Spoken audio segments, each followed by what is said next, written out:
Live from the Cactus Creek at Ibri, he is the king of prime time, Ghana's undisputed entertainment laureate, and still the youngest old man in Ghana. Put your hands together, show some love for the indefatigable KSM.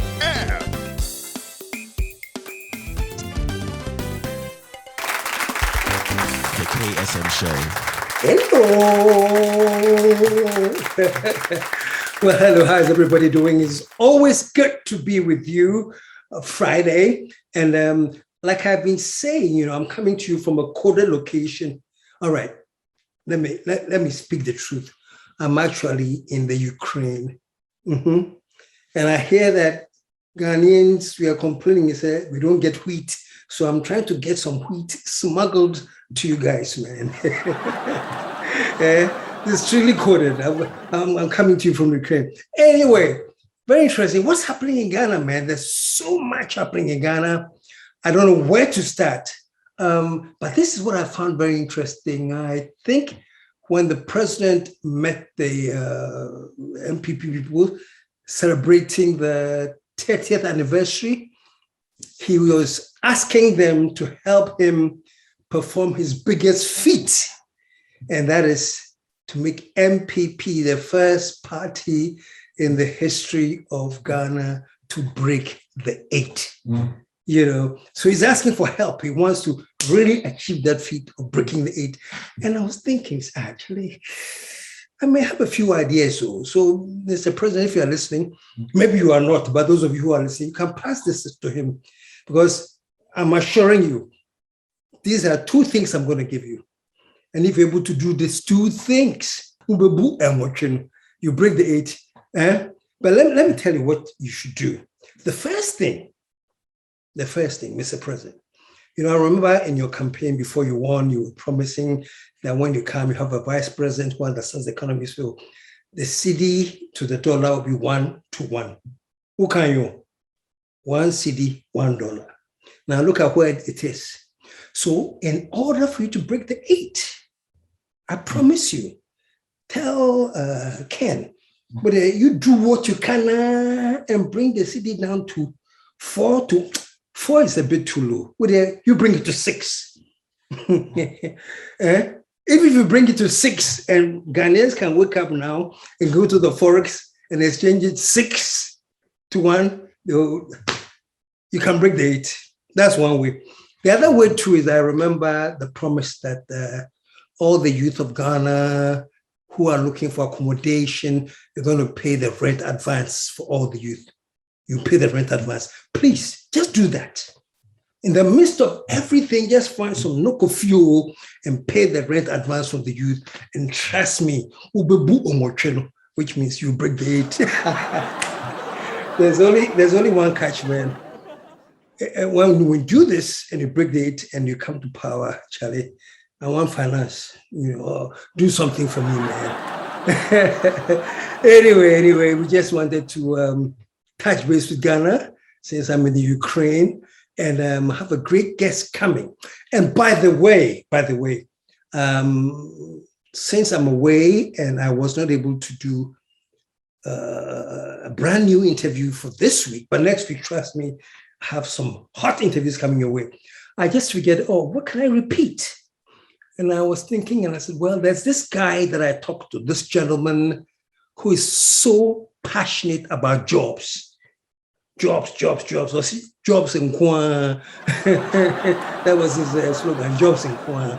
So I'm going to repeat a program I did with him. And when he came, and the passion with which he talks about jobs in Kwan. So ladies and gentlemen, take a look at this guest of mine who appeared some months ago. Take a look at this. Thank you. No, every now and then, even those of us who call ourselves nationalists, every now and then, we need an injection of fire, man. And my guest here, he's a nationalist, he's a patriot, and I always wanted to come over when I feel like we should be talking about how do we lift Ghana up, man. Show some love for that, man. So today it's all about lifting Ghana, and it's all about me whining. Sister Kofi. Yes, my brother. I'm glad you came back. You've been with us. So when I called you, I was checking. So, but you're here. I always enjoy being here. He's also a nationalist. You all know that. When my fire goes now, then I call you. Then you come and, Yeah, Sister Kofi, I don't know. Sometimes I wake up and I have the vim, We're going to make it. Ghana there, Yeah. And then sometimes I wake up and say, yeah, Charlie, maybe we'll make it, but not in my lifetime. It doesn't matter whether in my lifetime or not. The important thing is making it. Yes, definitely. And the last time I was thinking about so many things in Ghana. So that's what I'm going to be throwing out there. Whatever I throw out there, now watch it. Then you run with me. I was even thinking about our educational system. Okay. It's like the educational system is running parallel to what we need to do in the country. At some point, the educational system should meet the needs of our developmental agenda. But the development agenda is going this way, education is going this way. Yes. First of all, do you agree with me? And if you do, how do we fix it? I agree with you 100%. There has to be a purpose of education, obviously. There has to be a purpose? Yes. Okay. Now, one of the key purposes is that when you're born into this world, human history has been going on. A body of knowledge has been accumulated, a body of wisdom before you came into this world. So the schooling system, the education system, is to impart some of this knowledge to you. So general knowledge about yourself, about life, but the most important thing that maybe we are missing, and that's why we keep depending on other nations, is that there is the cosmos, the scientific world, the physics, the chemistry, the zoology, the biology, the key things that define what life is, which our curiosity must be fixed in to get us to see things and improve things around ourselves. But what you're referring to is the technical abilities of your citizens, okay, to be able to do things, and therefore the training you're giving them, apart from the general knowledge that is also appreciated, must be specific to become useful to your society and to your economy. And that we must look at it very carefully. Because if you're talking about God has blessed me with a lot of fertile land, and therefore I can begin creating a strong economy for my people with agriculture. But then your schools are producing lawyers. So that's what you're talking about as it's going in a different direction. So I agree with you 100%, and we have to look at that. And thank you. So is this a matter of rethinking everything, including even our educational, the direction that we are going into? Is it the matter of that? I mean, how long more can we continue creating graduates and, let's say, intellectuals whose knowledge is not relevant to the direction of... We have to arrest that now, because you can't keep going in that direction. Some of the difficulties we are having is in the area of joblessness.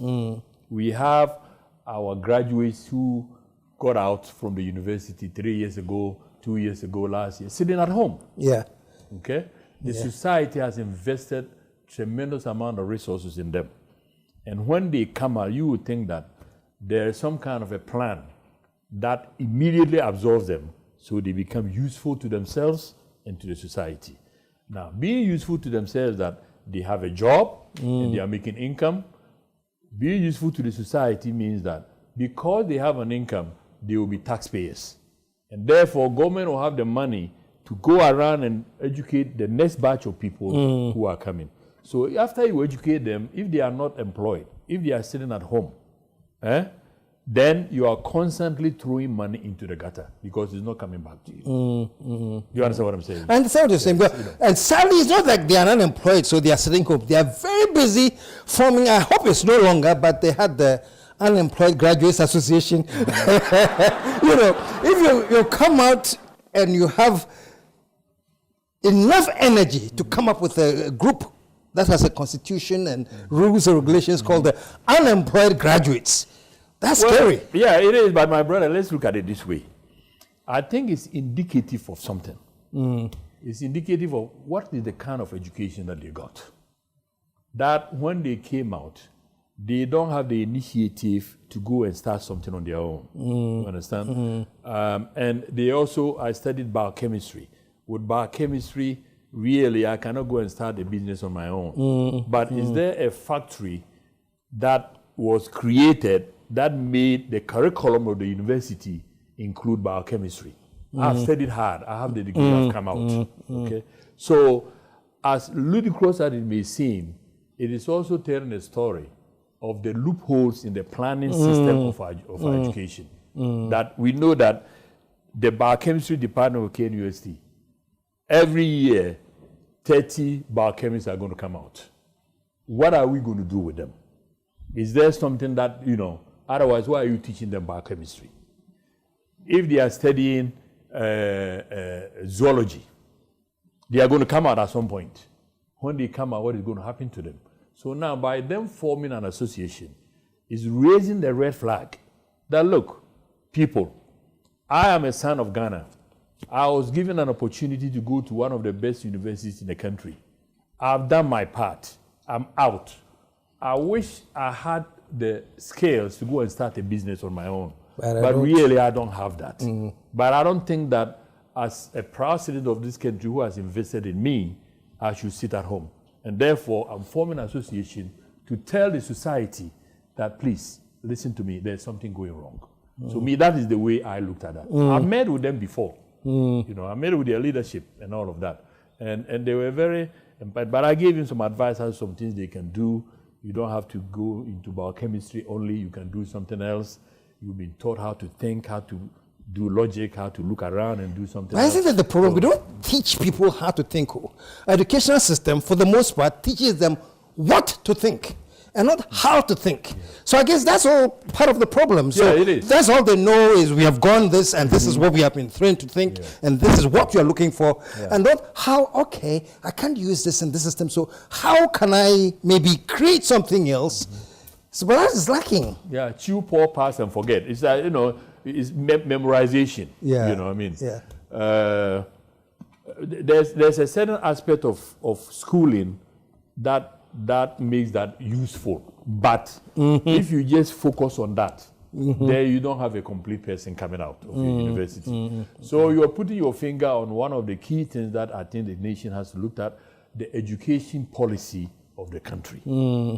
And the curriculum that must be at the kindergarten, at the primary level, at the SSS level, at the university level. And there should be some link, academia and corporate Ghana. There should be a yes. This is where I have said before that Ghana needs planning, an economic blueprint, say for the next 7 years. Because see, you can't just, the person comes out of school now, and then what do we do with it? It has to be tailored into a grandiose plan. For the next 7 years, this is the vision of Ghana becoming a better country, of creating jobs. Now, let's say we are going to talk about using our agricultural resources as a key way of building an economy. It means you're going to need some agronomists. You're going to need some extension officers. You're going to need people who understand swollen shoe disease if you're talking about cocoa. So you start your curriculum planning into these kind of skill sets that you're going to need. And if you're doing the right thing on this side, in the private sector, you're doing the right thing. In the public sector, the program is also going on. By the time that they come out, as you said, the two will meet. And then you absorb them right away, My classmates, I think the last time I came here, I told you, my classmates at the University of California who came from Taiwan, Japan, Korea, as soon as we finished, not less than 1 week, their governments came into them. They have a plan for them back there. Why they send them to the University of California to come and study engineering, to come and study IT. As soon as they finished, they grabbed them. There's a job for you at home. So that's the point you're making, and I agree with you 100%. Okay. In terms of what we're talking about, in terms of when to make it right, are we talking about 63 years later? Where do we start? I guess we had the opportunity earlier to have gotten it right. But since we didn't then, and it's like 63 years later. How do we even begin to fix it? Is that one of the problems that we have let the problem develop so much it has become this monster and it's eating us, so we don't even know where to start when we get to fix it? Well, it's a part of it, because you were first, there was slavery. We sold some of our people. We haven't even had the time to analyze what is in us that even made us do that. Then next to it, we got colonized for hundreds of years. Then you agitated that you don't want to be controlled by another entity. Okay. You don't want to be a servant, to an appendage to somebody's society. You don't want to be the drawers of water and hewers of wood for somebody. You want to be independent. You want to be the master of your own destiny. You can create your own personality. So you finally get it. But when you got it, did we have a discussion? Did we really talk as a people? You know, you've been to America, you know the Tom Paine, the Thomas Jeffersons, the deep debate, the discussions of what is the structure of a society that will bring the maximum freedom to the people, but also make sure that there's economic advancement. That serious discussion started by the Greeks, the Magna Carta, 1215 AD. How do people get freedom and all of that? I think it is important that we as Ghanaians and Africans, we must also participate in the discussion, the serious intellectual philosophical discussions of man, his origin, and what he should do. Now, there's a concept called democracy. We came to meet it, and most countries have adopted it. So I guess after independence, we decided that we also adopt it. But there are different shades of democracy. There are different ways of practicing the same system. We got to see people freedom to move around, to be creative, to speak their mind. That is the ultimate liberty for people. So we too want to be a part of that. But how do you do it? You need a parliament. Is the parliament working for us? To get a group of people to go and sit somewhere to think of how to make laws to move society in the right direction. But when the laws are made, do we have a system where it will be policed to make sure that the good law that is supposed to move in the right direction is being implemented, and therefore the society is moving in the right direction? But if you have this parliament, which is expensive, high-paid people, you have got to give them cars, housing, and they make the laws and the regulations, but those laws and regulations are not policed. They are not implemented. You create a sidewalk. You say that we are civilized people. The cars will drive in this lane, and the people will walk in this lane, because there should be free movement of people. Very soon after that, some people go and put their kiosks there. That's where they are selling their thing. On the walkway. On the walkway. That's where you have the kiosk. But that law cannot be policed. The police go there, they kick them out, 2 weeks later they are back. It means that your society has not really seriously thought about how you're going to get civilization for yourself. You say that you need a marketplace. As a people, now that we are not all living in the villages where we have our own small farms and we go and collect our own food and we are self-sufficient, some of us are living in the cities. The food will be trucked in. We have to go to a place to go and buy that food. You would think that a sense of hygiene, a sense of orderliness, as a society, will also be computed into that. That when you go to this place called the marketplace, it will be clean, it will be hygienic, the gutter will not be smelly, the food will not be on the ground, at least, or table. You know, we studied a little bit of science in elementary school, germs everywhere and all of that.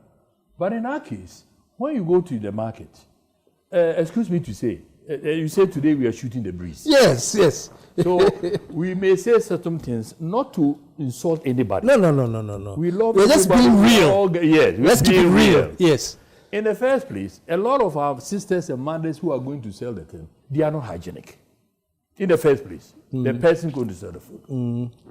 In the second place, the tomato is going to sell. He is putting on the floor. Oh, there's a little mat, but he's put on the floor. People are walking here. You know, there's a gutter there. You can even see the flies. You know, the place is smelly.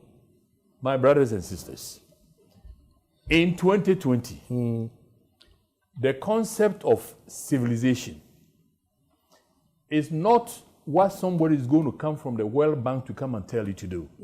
It is what is coming from your own imagination, that if as a society, this is where we are going to sell food, we must plan it to look civilized, to be hygienic, to be orderly. We must begin to take these steps. Otherwise, we are going around in circles. Nothing is going to work for us. I think the last time I gave you an example, the lorry station. Now we don't walk to our final destination. We will take a car, a trotro or whatever. Not all of us have our private cars. So we decide that, okay, let's create a certain place where it will be like a station where cars will come, then you can take another car to go where you are. You will think that, as a beautiful concept as it is, it will be organized properly. There will be lanes, okay? The place will be cemented. When it rains, it's not muddy. You know, you would think that you have some people with a water pump that would, you know, clean the place at the end of the day and all of that. These are simple things that as a society, you know, if there was some outer space entity hovering around, in a UFO machine or whatever, and they are hovering around Europe, and they're looking down, and they see some nice roads have been there, some people are walking nicely, they see the stores, you see some place, the market, they go in there, everything is orderly, then they are hovering around. They come to a place called Nigeria, Ghana, Kenya, and it's haphazard. Like ants all over the place. The place, if they can smell, okay? I'm saying this to arrest our mind to the way that the world looks at us. When there's a calamity somewhere, and they put the camera there, the other day with this pandemic, when they were demonstrating and all of that, they moved the camera from Boston to Los Angeles to Atlanta to New York. You cannot see any difference. It is systematized. The road is there, clean. The sidewalk is there. This is there. So the advancement of human knowledge now has created a certain format that has become uniform and universal. And I don't see why we should be the ones that exhibit mediocrity. Okay. That's a great point. You don't see why we should be the ones exhibiting mediocrity. So we're going to take a commercial break right here. When we come back, I'm going to ask you, why are we exhibiting mediocrity? We are pausing for the course. When we come back, Charlie, we're shooting the breeze. We're going to keep it real. Stick around. We'll be right back.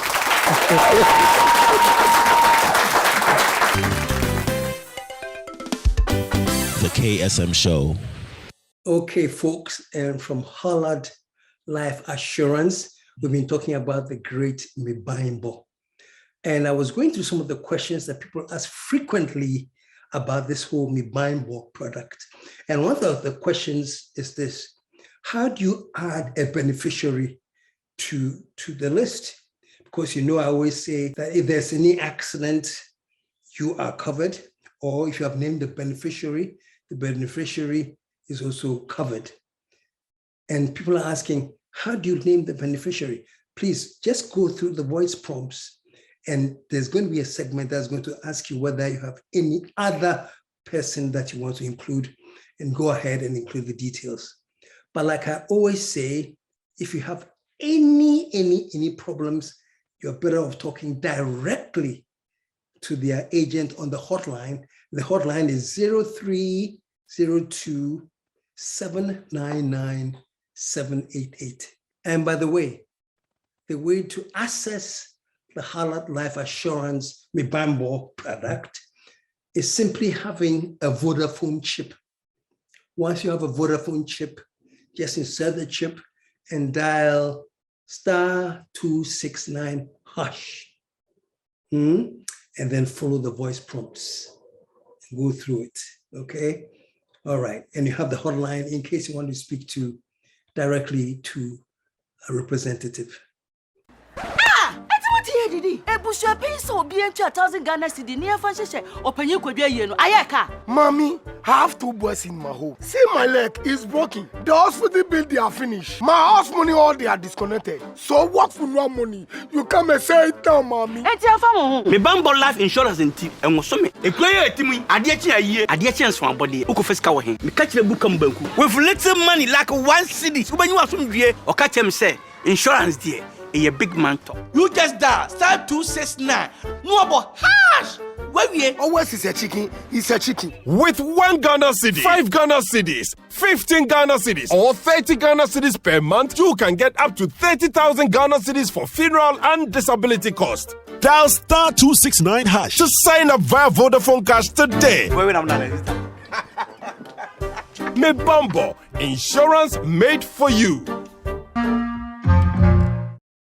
Okay, folks, I've been telling you that Cactus Creek all the month of August is running a special on all rooms. It's a 30% discount, 30% discount. So this is your chance to book and get take some time to spend at the Serene Cactus Hotel. If you haven't before, if you've done it, do it again. And the numbers to call for the reservation are 0302 955 432 or 0302 965 460. Also at Cactus, Wednesdays are called this pizza special. Charlie, we need a brief pizza on Wednesday at Cactus, then you haven't had the best pizza. And there's a special running. If you buy 1 large pizza, you can get a second one at 50% discount. So let me see you there on Wednesday. Let's get some pizza, amazing Cactus Creek pizza. Located in the calm green hills of Ibury is Ghana's best. And to make your reservation, we have some new numbers. And the new numbers are 0302 955 432 or 0302 965 460. The best decision you'll ever make. Welcome home. Paul's Fitness Center, the premier destination for fitness in Ghana.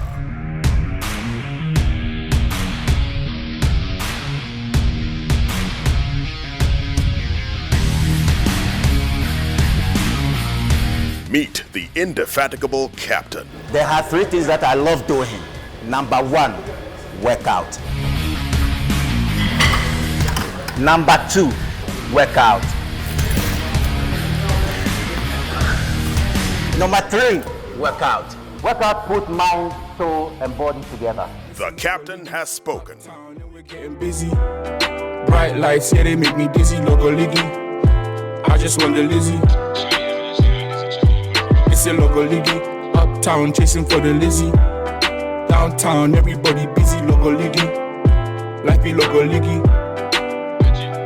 I just want the Paul's Fitness Center, East Legon Branch, Lizzie Sports Complex, Cotton Street, East Legon, Accra, Ghana, 0302 519 675.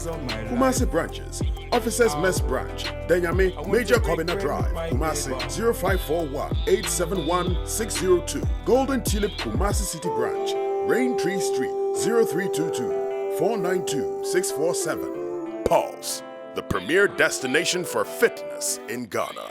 Say what lie we for around town. Most of you are loving my jacket. Mr. Sao, I am rough.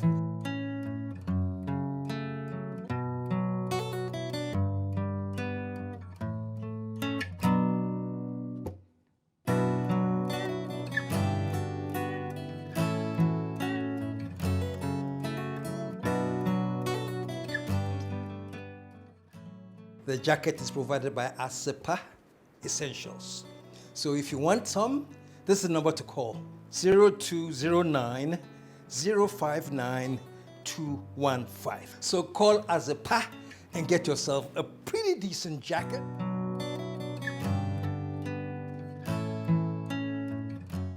Okay, folks, finally from Havolin Lubricants. It's becoming the fastest selling lubricant on the market now, you know. It's really, really, really, really great for mileage. And I always advise that if you have a car that you're putting some massive mileage on, then Havoline lubricant are the best. It's either for petrol or for diesel. You are insured and guaranteed to get the best. And their container, it's a Ghana container beer the gallon. Every container is called a gallon. But with the Havoline gallon, it's more than the normal 4 liters. It's 5 liters in the Havoline gallon. And by the way, you are guaranteed that once you change your oil with Havoline, you can at least do 7,000 kilometers before you go for your next oil change. And if you want to change your oil and you want to change it using Havoline products, then definitely change it at A to Z auto servicing. But to get the Havoline products to sell or to distribute, call these numbers. 059 944 3300. The KSM Show. We're back, and folks. Today we're keeping it real, man. No holds barred. We're keeping it real. Citizen, I like calling you citizen. Yeah, I like that too. Yeah, and just before the break, we're talking about how generally there are certain norms that we should strive for, but we have become a people of mediocrity. And you give great examples. If there's something hovering above, you can tell where there's order and where there's order. And most likely, where there's order is Africa. So it's a very, very, very difficult situation when you get to ask what I'm going to ask this. Are we lending any credibility to the fact that somehow our thinking is inferior? Because I don't get it. You and I try to. Are we lending any credibility? Before you even answer that, the great Nkrumah said that we are going to prove to the world that we are capable of managing our own affairs. 63 years later, we are begging like beggars, your first how do you call that? Sulala. Mm-hmm. So he meant well, and I'm sure he did, but have we lived up to the expectation of proving? We could have lived up to the expectation. We could have? And we still can. I believe that. We still can? Yeah. We still can. No, we can. But we need a mindset change. The difficulties Ghana is facing is not so much of economic backwardness. It is not even poverty, because the poverty has been created by our mindset. We have impoverished ourselves. And therefore, if you take two people, let's say you take twins, and one of them is taken at birth to, say, the United States, and the other one stays in Ghana. And 20, 25 years later, you bring them together. The one that grew up in a certain mindset, say in the United States, even though they were twins, identical twins, will be totally different in their thinking, independent in thinking, I can do it for myself, this type of thinking, than the one who stayed here, where we have a dependency syndrome, mindset. What can uncle do for me? I have a problem, who should I call? This and that, So I think that we can change our situation by changing the mindset. But and I agree with you, but do you realize that even before you can start changing your mindset, then at least you've gotten to the point where you're realizing that my mindset is not correct, so let me change it. But we're not even aware that we have the wrong mindset. So how do you even change something that you think is okay to begin with? Well, that one is a leadership question. You started by saying that Kwame Nkrumah, our founding father, told us that the black man can take care of his own affairs. We believed it. He said that to as a start in changing our mindset. Because when they came to try to fight for independence, they were laughing at him. You see, they were laughing at him. Okay? So the mindset job was much tougher at that time. But they were able to do it. I told you the last I was here that when we went, my group of people who were taken to America, when we got there, we were better in the classroom than the Americans. Not to brag, I'm telling you the fact. Yeah. Because we went from a mindset environment of that I can learn anything. There's nothing I cannot learn, so long as I put my mind to it. So we became intelligent, we became sharp. Yeah. And we're beating them in class. We were beating them. You were there, we were beating them in class. So now, can we do the same thing? No, because the mindset has swung from confidence, from I can do it type of thing, to dependency. What is government going to do for me? What is it going to do for this? How do I get rich quick? Yeah. And that is the process that I want to be a part of, starting with the youth of Ghana, to begin to give them that confidence, their self-confidence, that there is nothing inferior about them. Nothing. Yeah. There's nothing they cannot do. But the leaders of the nation, in this case, the political leaders of the nation, have to also recognize the importance of taking care of the youth of your society because they are your future. Show some love, man. That's it. Yeah. If you don't, your youth today are going to be your leaders tomorrow. So if you don't invest in them properly, you don't direct them properly, you don't give them the discipline and the sense of respect for themselves and for each other, then what kind of society is going to be reflected in the future? So the problem we are having today is because some indiscipline was introduced at a certain point, some dependency was introduced at a certain point, and when you bring all that equation forward to even the way we live, we said this the last time we were here, we have begun to be people who are dependent on other societies. We have become import dependent. Our people are not doing anything. They are not gainfully employed. So we are not creating anything. Anything we need, we have to get it from somebody else's country.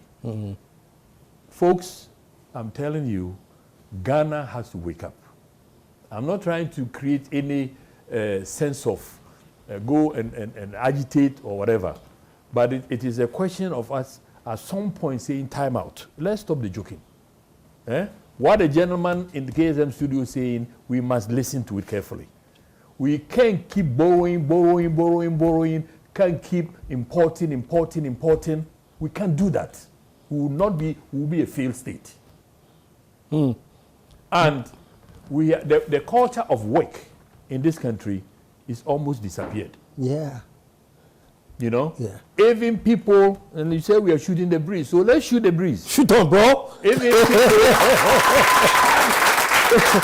shoot on, bro. Even people who have jobs. Yeah. What percentage of them really exert themselves when they go to their job places? I'm talking to all of you. What percentage of us? And the environment has been created that you can get away with it. How many of us give excuses, I have a funeral, and don't go out to work? How many of us show up to work late? And at the end of the day, do we really make an assessment, what did I really create today? What did I do today? Put that aside. Then you have a whole bunch of us who don't even have a job. What kind of society is that? Yeah. People wake up in the morning, they have no place to go. Let me spend a little time on this job thing. I have done a lot of introspection, and I've looked at a lot of nations, economies, and all of that. And I've come to realize that job is the god of a lot of these advanced countries. The job has become their god. Not like a god that you're worshiping, but the centerpiece, the key thing that holds the whole country together.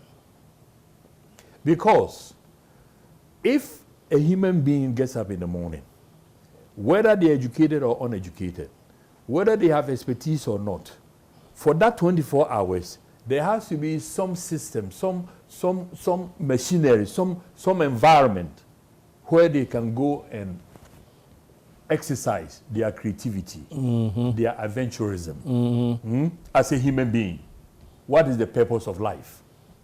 You know, what they to follow their dreams. And in most societies that are advanced, this exercise of experimenting with your creativity, your adventurism, of your dreams are done through the jobs that the people have. So if somebody has studied engineering, they went to school, they've got their degree, there has to be a company that absorbs them. So they can go and practice what they've engineering. studied. Yeah.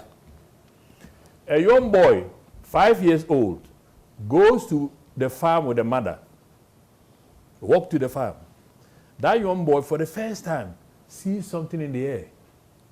An airplane is flying. The young boy looks at that airplane and is mesmerized. The mother can't even pull him away. There's a link between this young boy and that machinery. That could be the greatest aeronautical engineer that the world will ever know. But because of the environment where he was born, that dream will never materialize. Yeah. Yeah. But his counterpart in another country, where they have things organized, the structures and everything, he will become a great aeronautical engineer. Yeah. And therefore, what I'm saying to you is that this job thing, we must take it very seriously. To me, to be quite honest with you, if I have some money and you ask me, you can use it for job creation or you can use it for education, my brothers and sisters, I'll use it for job creation. Because through job creation, we can create wealth that can then be deployed into education.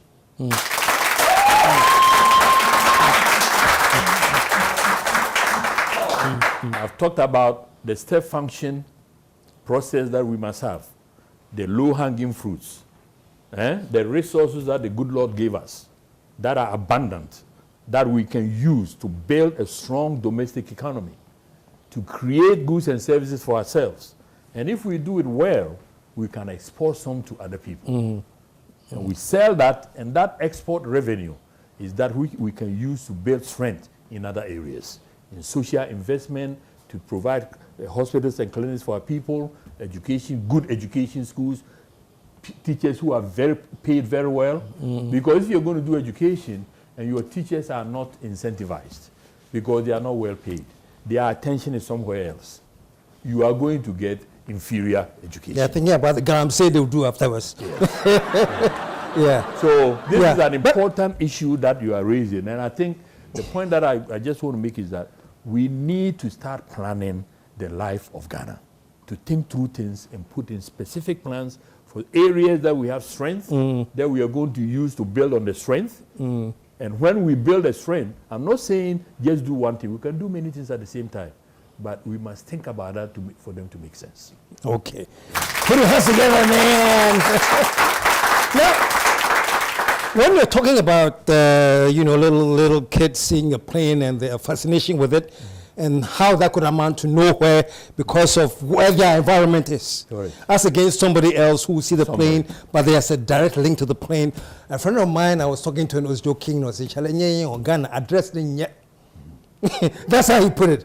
Was addressing it because there are certain things that you think are fundamental, but because of where you are growing up, just because of the address, you are handicapped. So how do we approach that? How do we improve on our address? Say, Ghana, and what this person in Silicon Valley is thinking of, I also have the capacity to think of and develop. How do we even get there? Where are we now? That's a good point, but it's acquisition of knowledge, because let's face it, we were colonized for many years, and this was during the Industrial Revolution time, when man was learning how to bend steel, casting, forging. We had our own blacksmiths. So at the beginning stages, we were participating. Knowledge seems to come to different people in different parts of the world at the same time. And then you build on that. But in our case, our process of developing the knowledge got truncated because we were colonized. And therefore, hundreds of years went by where we didn't participate in this thing. So when we became independent, the leaders at the time felt that, listen, We are talking about a black man can take care of his own affairs and all of that. But there are certain key knowledge that we need that we don't have. That's how you and I ended up in America. Let's take some of our people to go to these places, the UK, the US, Australia, Canada. Go and see, open your eyes, get the knowledge, and come back to join your people. And tell us the magic of the white man. Why is it that they have everything organized, and then we too can take it from there? And we are not the only people. I told you, I had classmates from Taiwan, from Korea, from China, from Japan, at the same time who were also sending their people to go to the centers of knowledge, to participate, and then come back home. But in our case, most of my classmates are still there. Yeah. And the funny thing is... Let me just finish this. So your address is not good, okay? You want to change your address. The way you change your address is to get the ingredients that are lacking in your address that makes your address not acceptable. And those ingredients, because you were colonized, are not with you. You have to go somewhere and get it. And when you get it, have a plan. I'll go back to the plan. When you get it, have a plan. And I agree with you, but there are many instances where somebody say, well, I went there, I learned this, I studied this, I saw this, and I came back home with it, with the energy to build, use everything I've learned, and they are met with opposition. Who do you think you are? What about today? So we also not only have a wrong address, but we have an address that runs a system that kills integrity. You know what I'm saying? But that means that we don't have a plan. You see, if you allow the places that the ingredients should come to fortify it, to make the address better, but you put somebody there whose attitude is against that plan. In that case, you understand what I'm saying? So there's somebody who put it in the Ministry of whatever, Works and Housing, whatever, that we need this engineer, a Ghanaian that we send there who is coming to come here to be with us. But the person you put there, his attitude is antagonistic towards what you're doing. And therefore, if you must to have a wholesale plan that everybody understands, he's not coming to lord over you. He's one of us. You send him there to come, and all of that. I mean, when soldiers are at war, they have people who go advance to try to pick intelligence information about the enemy, okay? And come back so that you can plan better. So now you have sent some of your people to the Americas, to the Canadas, to the Britons, to this and that. And they come back and they tell you that, look, they have these great engineering things, what they are doing. The Chinese did the same thing. That Americans are complaining that they're stealing intellectual property. What happened to the Africans? How come we cannot use the intellectual property that your own people went to learn to lift yourself up? It is a question of attitude and self-love. And I like that you're saying the attitude. Isn't that sometimes to our problem as Africans or as black people? Because the African who's gone and studied and has got something additional that the person in Ghana didn't have, thinks that because I have something additional, I am better than you. So I've come to lord it over you, and that's how to sometimes those who haven't react, but who do you think you are? So how do we get that balance? You come from abroad, you've studied things, you're going back to your homeland to help build, but not to come and prove to them that, I have brought the best thing and I know better than you, and if you don't, So we have that conflict. It must be, KSM, an ongoing conversation, an ongoing discussion. It cannot be a one-off. I think I told you once before, when Bill Clinton became president of the United States, that's when he started campaigning. After he won, because he wanted to change a certain mindset. He wanted to take his country from a country that was not loved to a country that is loved. And he was constantly talking to his people. Politics is about engagement of politicians and the citizens. So, if the program you're talking about is the black man can take care of his own affairs, and that this attitude you're talking about, that it must be positive to make it work. That engagement must be constant. It should be part of the plan. It should be part of the plan. And when you are constantly telling your people, advising them, we are not there yet, we are moving together, we are united front, we are brothers and sisters, we are doing this together. Yeah. And they feel that their skin is the game. They are also progressing. If it's a job thing, salary, whatever, then it will work. But if there's a huge gap between the leaders and the led, and then you go and things are not working, you are not coming to talk about attitude and all of that. Those years are wasted. You know. So I believe that we need to be constantly engaged. As brothers and sisters, we are not going to solve all the problems at once. But if we keep our eye on the ball, where we are making positive progress, we talk about it. Let's keep engaging. Let's improve on it. If it's more investment we need to do to make it, we keep doing it. Where we are having difficulties, let's talk about it. What is the problem? How do we change it? And I think if we do that, Ghanaians want to see progress for themselves and for their nation. We do. Yeah. We do. If you look at the Black Stars are playing this and that, and when they lose, the pain is there. Yeah. So we're people who love us, our community, and we love our nation to do well. Yeah. But as individuals, something must keep us together. I agree. The last thing, unfortunately, when the thing is so exciting, the time flies like there's no tomorrow. So I think this should the British. It's over? We are almost over.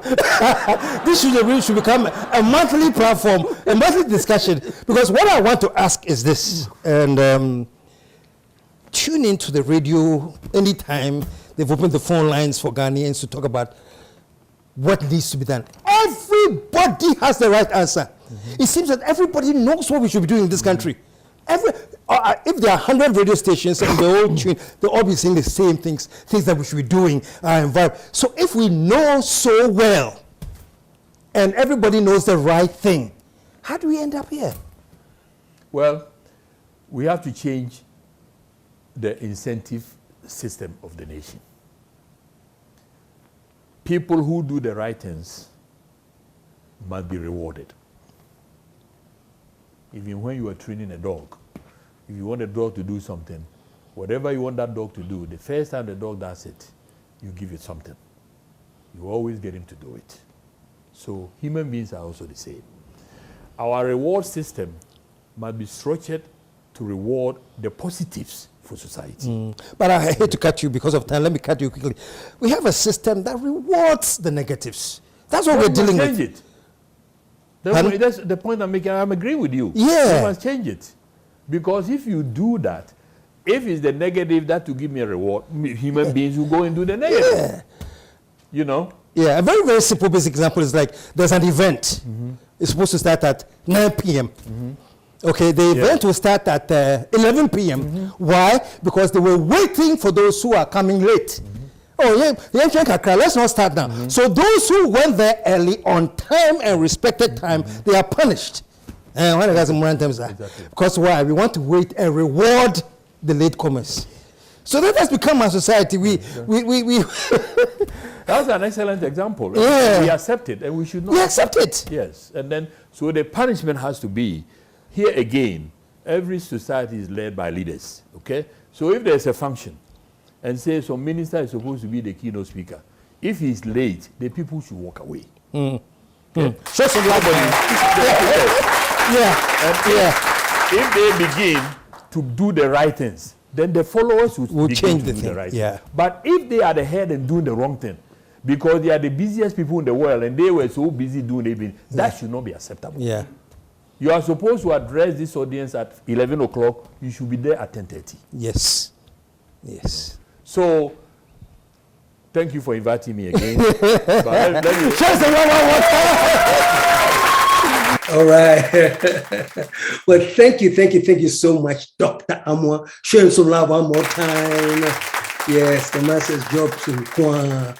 And I chose to repeat this because of all the things we're going through as a nation. And it's just time to remind ourselves of the direction that we want to be going in. Okay. Oh, by the way, I've started some series on YouTube called Voice of Reason, VOR. And I know you've not had any episodes in a while, but the next one is coming out. And you'll be surprised what the title is. I'll let you know when it comes out, but it's called The Devil Needs a Good Lawyer. It sounds like I come crazy, but that's the next title of my Voice of Reason episode. The Devil Needs a Good Lawyer. Why does he? And what am I talking about? Patrick, tune in and to be on YouTube. I'll let you know when it comes out. But in the meantime, until I come your way next week, KSM in Ukraine from my coded location, signing out saying, we are out of, let the whole world say, yeah.